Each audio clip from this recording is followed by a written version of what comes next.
adik-adik, di video kali ini kita akan belajar tentang kenampakan alam dan kekayaan alam di Indonesia. Ini adalah pelajaran kelas 4 IPA bab 5. Nah, anak-anak perlu tahu Indonesia itu merupakan salah satu negara dengan kenampakan alam yang sangat beragam. Nah, kenampakan alam itu merupakan segala sesuatu yang ada di permukaan bumi. Nah, setiap wilayah di Indonesia memiliki kenampakan alam yang berbeda-beda. Kita langsung mulai yuk belajarnya. Kenampakan alam yang pertama adalah gunung dan pergunungan. Anak-anak, gunung dan pergunungan itu berbeda. Gunung adalah bagian kerak bumi yang lebih tinggi dari sekitarnya. Nah, gunung memiliki ketinggian lebih dari 1000 meter di atas permukaan air laut. Sedangkan pegunungan itu merupakan sekumpulan gunung yang berjajar pada wilayah yang luas. Manfaat pegunungan. Anak-anak, pegunungan itu banyak manfaatnya untuk kita. Yang pertama sebagai jalur pendakian dan tambang emas. Contohnya ada di pegunungan Jayawijaya atau gunung yang tertinggi di Indonesia yang berada di Papua. Yang kedua, pegunungan juga untuk tempat rekreasi.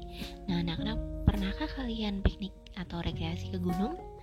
Nah, contohnya adalah Pegunungan Bromo ya, yang di Jawa Timur. Yang ketiga, manfaat pegunungan adalah sebagai lahan pertanian dan perkebunan seperti kopi, teh, kentang, stroberi, ada juga bunga, dan masih banyak lagi. Contohnya ada di Pegunungan Dieng, Jawa Tengah, dan Puncak Bogor, Jawa Barat. Nah, ini adalah gambar gunung yang ada di Indonesia beberapa anak-anak. Ada Gunung Bromo, Gunung Jayawijaya, Dieng, dan Puncak Bogor. Selanjutnya adalah dataran rendah. Nah, dataran rendah itu merupakan hamparan tanah lapang dengan ketinggian relatif rendah antara 0 sampai 200 meter di atas permukaan air laut.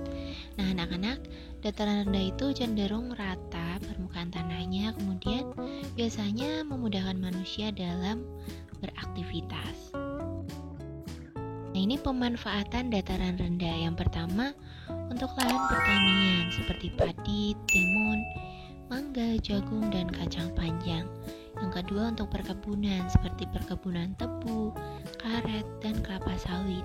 Ada juga untuk lahan peternakan, biasanya itu seperti ayam, kambing, bebek, sapi, dan lain-lain.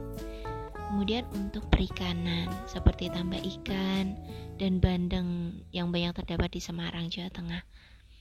Nah, anak-anak, kemudian dataran rendah itu banyak sekali untuk daerah perindustrian dan perekonomian. Nah, daerah dataran rendah itu banyak ditinggali masyarakat. Ini bisa kalian lihat ya contoh gambarnya, ada pertanian, peternakan ayam, perikanan, dan perindustrian. Kenampakan alam selanjutnya adalah laut. Laut merupakan kumpulan air asin dalam jumlah banyak dan luas yang mengenangi dan membagi daratan menjadi 2 benua dan pulau. Nah, anak-anak, laut itu memiliki kedalaman yang berbeda-beda. Di Indonesia itu banyak sekali laut, oleh sebab itu Indonesia juga disebut negara maritim. Pemanfaatan laut yang pertama adalah untuk jalur transportasi masyarakat. Yang kedua, sebagai tempat mencari ikan bagi nelayan. Kemudian untuk sarana perdagangan antar negara dan juga untuk tempat olahraga air seperti diving atau selancar, juga untuk pertambangan minyak bumi. Contohnya seperti laut di Kepulauan Natuna atau di Kepulauan Riau. Nah, ini contoh gambarnya ya anak-anak. Ada transportasi laut, perdagangan laut, tambang minyak bumi, dan juga olahraga air. Selanjutnya pantai.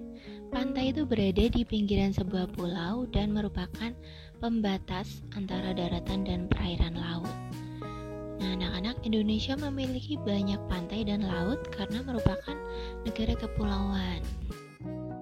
Nah, ini pemanfaatan pantai yang pertama untuk perikanan dan tambak garam, kemudian untuk objek wisata, perdagangan, dan perhotelan.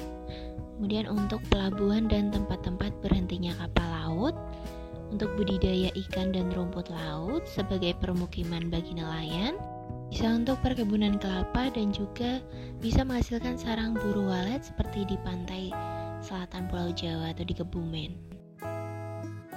Nah, ini contoh gambarnya, mulai dari tambak garam, budidaya rumput laut, objek wisata dan perhotelan, serta pelabuhan kapal laut.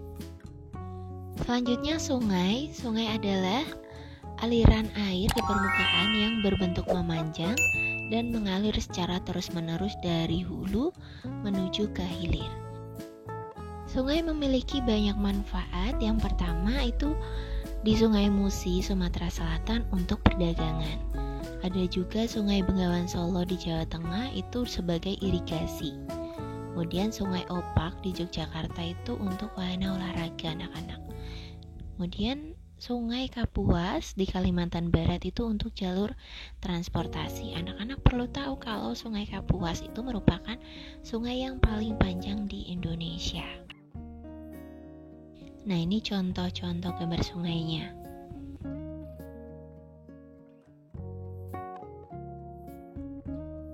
Selanjutnya danau dan waduk.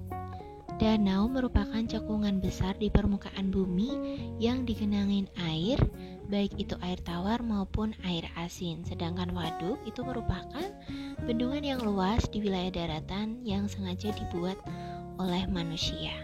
Anak-anak, danau terbentuk dari proses alamiah. Nah, danau itu memiliki kedalaman yang dangkal dan airnya berasal dari berbagai macam sumber. Manfaat danau dan waduk yang pertama adalah sebagai pariwisata, kemudian sarana irigasi, sebagai pembangkit listrik tenaga air, sebagai sarana olahraga dayung dan kano, tempat budidaya ikan dan menampung air hujan sehingga dapat mengurangi banjir. Ini contoh gambarnya ya anak-anak. Ada Danau Toba itu untuk pariwisata, Waduk Gajah Mungkur, PLTA Jatiluhur, dan olahraga dayung dan kano.